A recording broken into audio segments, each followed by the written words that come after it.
Hey guys, welcome back to our channel, and I hope you're having an awesome day.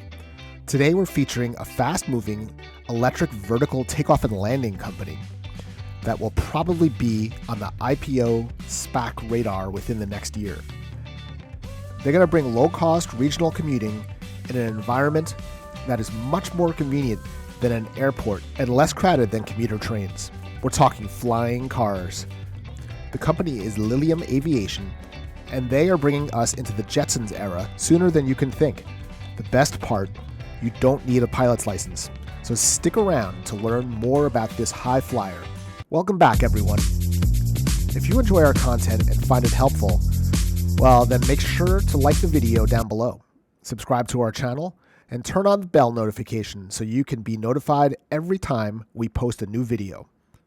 And don't forget to comment down below with your thoughts on Lilium Aviation and how the company might evolve over the next few years.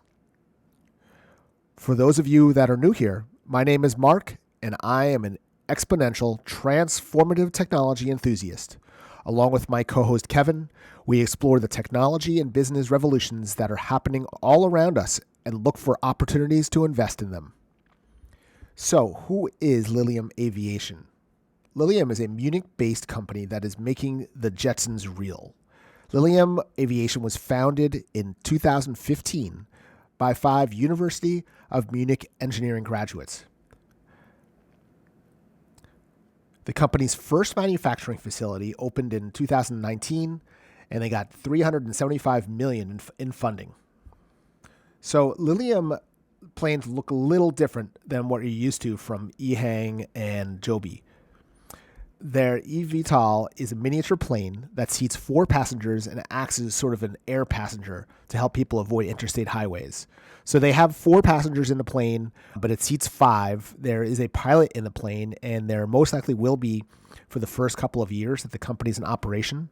But each plane is operated via a remote location, so the pilot actually doesn't need to control it. I think in the long run, I would imagine their plan is to have it be autonomous.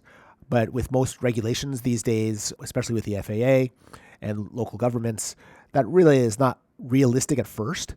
So rather than focusing on that initially, I think that's a component that will come in later once the technology gets a little bit better.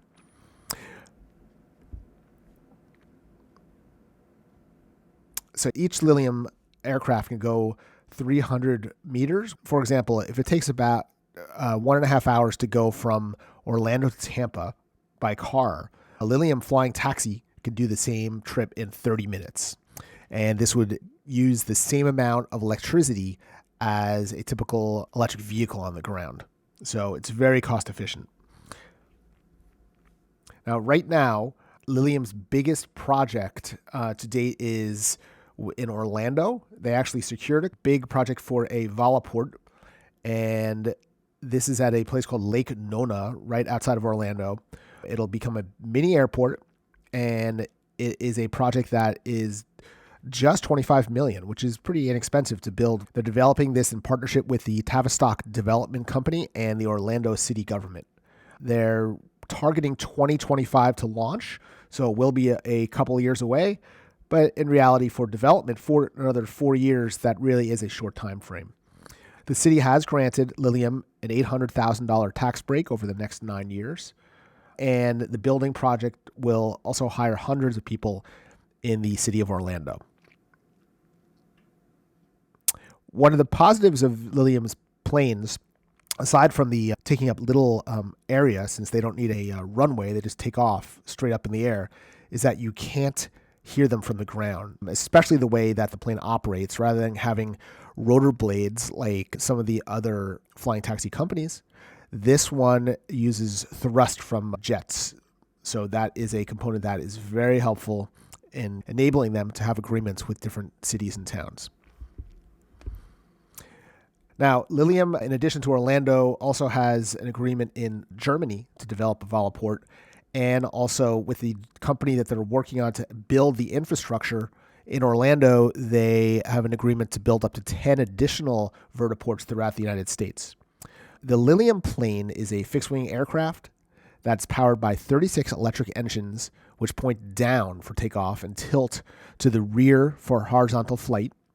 So what's amazing is Lilium reports that it is hundreds of times safer than helicopters to be on their planes or eVTOLs, and the pricing will be 5 to 10 times cheaper. So you can see this being adopted widespread once everyone has a comfort level in terms of the government and the general public. The cost to develop overall is far lower than a traditional airport, ranging from 1.2 euro up to 7 to 15 million euro, which is the equivalent of 8 to 18 million dollars.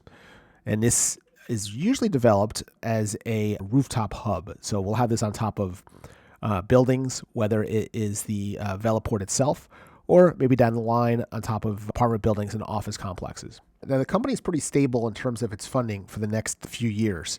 As I mentioned, it has about $375 million in funding.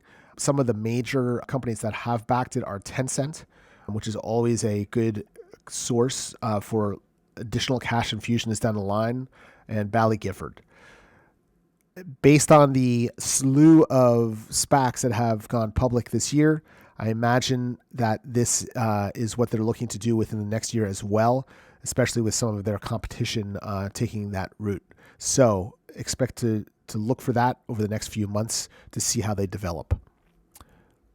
So they have a lot of funding for the next couple of years to fund their research and development, as well as the build out of these airports.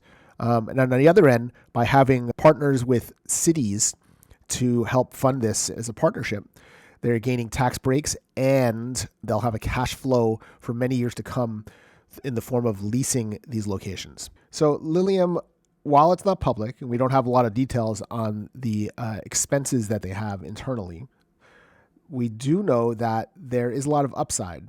Competition-wise, they don't have a lot of competition. There's only about 4, maybe 5 companies that are attempting to do what they are attempting to do at this stage of development. They have loads of cash. These other companies are not competing in the same area that they are, especially EHang. They most likely will be relegated to China for the next couple of years. And on top of that, if Lilium has a foothold in the US, EHang is very unlikely to be able to expand capacity-wise or regulation-wise in the United States. They also just hired a new CFO who comes from Cruise, and he will most likely be able to help them secure additional funding and potentially bring them into the public market. And their time horizon, while it is another 4 years until they are commercially operating, they do have the time because they won't have competition in those markets.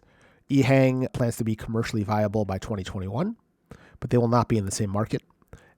And Joby is planning to launch in 2023. So for the time being, they really don't have competition because these other companies can't expand fast enough to compete in the same markets. So it's very early days for this. I'm sure other players will come in. But in the meantime, Lilium has a very positive outlook for the next couple of years and is definitely a company that I will consider when they go for their IPO, most likely in 2021 or early 2022. Thanks for joining us today. If you have any comments at all, we'll be glad to respond to them, and we look forward to seeing you next time.